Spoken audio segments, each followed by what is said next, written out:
So how many of you know about Ayurveda?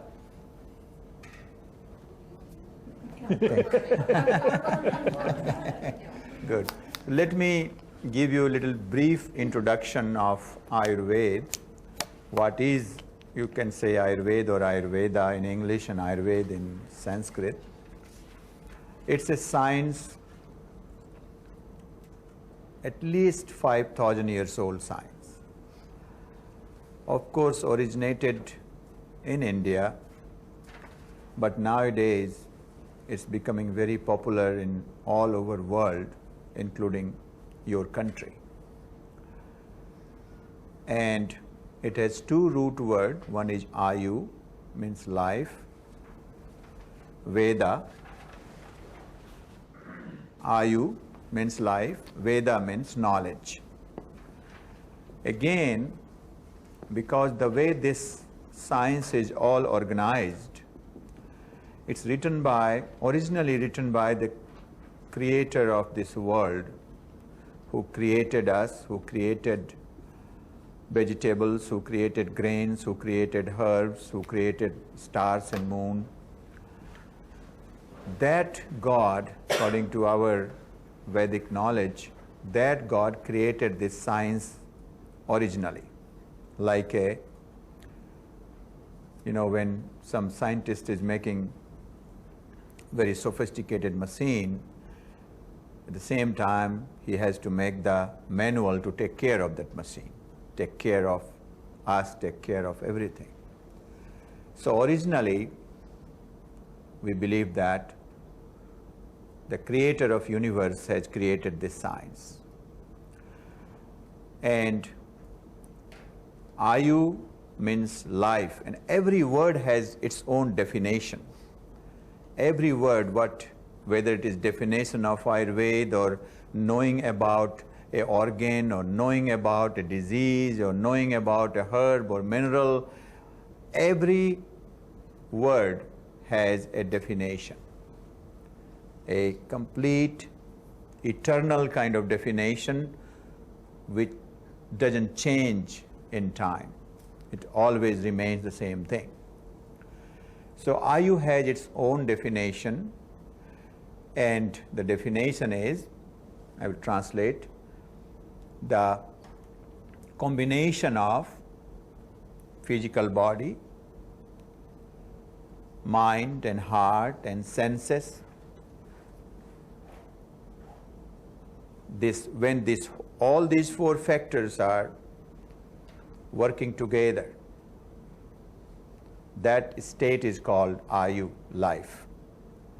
Ved is the knowledge, but eternal knowledge, which doesn't change as time to time. I change my theory. No, this is eternal, like pure eternal knowledge, like sun is always going to rise from east, that kind of knowledge. This science is dealing with Ayu, means whenever we are talking about any disease or any health, whenever we are evaluating health or trying to diagnose the disease, we always evaluate physical health, mental health, emotional health, sensual health, and spiritual health. I will not go in that detail of definition of health, but in nutshell, I want to tell you that whenever we are seeing any individual, first we analyze that individual, that particular individuals, before even talking about disease, before even thinking about disease. First we analyze that individual, that individual's physical health. How is the physical health?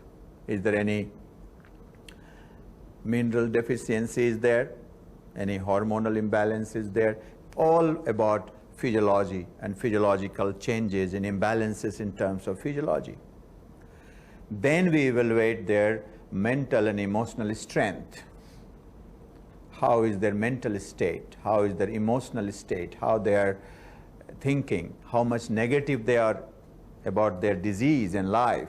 How much positivity is there? How much, we ask questions. We ask questions, how you feel about your disease? If they say, oh, I came here somehow, but I know my disease is incurable because some MD told me that this is, you just take the medication. It is never going to go. Then we try to tell them that no, this is not the case, we are trying to do this. So we are enhancing their psychological strength first. If you keep negativity in your mind that your disease is never going to be cured, then you are already making some psychological toxins and which is disturbing your immune system, and then what you do?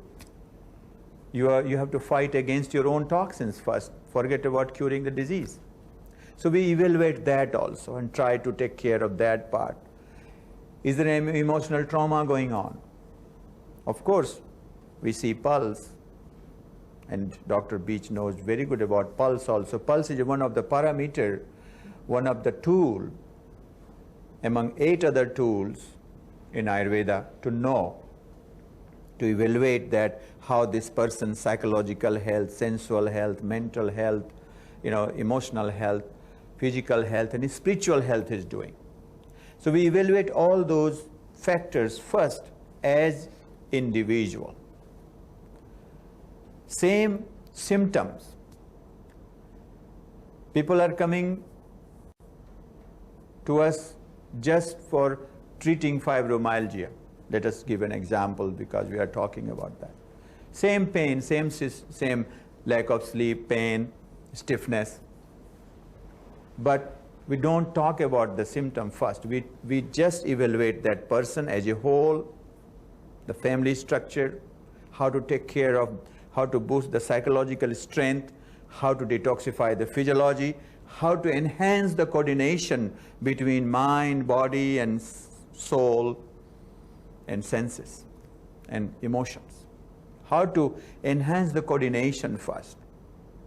Then we are thinking, okay, next thing is what you eat. We are talking about what is your diet, what you are eating.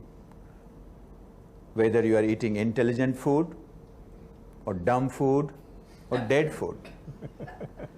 After living in this country since last 8 years, I have given these categories. I like the dumb part, that's good. Yeah. Because see, I'm not against of any company or any chain of restaurant, but I am traveling a lot, almost, in a month, 15, 20 days I'm traveling, and all the time my wife's food is not with me. When I'm hungry, I'm entering in the restaurant trying to evaluate whether it is dumb, dead, or intelligent. And a lot of time I'm walking out, having a banana in my hand and walking out, saying what I'm going to do here. And when I'm seeing people eating those food every day, I don't think that this country was like this 50 years ago. We became fast in our life. We don't care what we're eating. Just we're eating something, to fill the belly. That's it. So if that person is eating any dumb and dead food, and they came to us that I need my fibromyalgia fixed, it's difficult.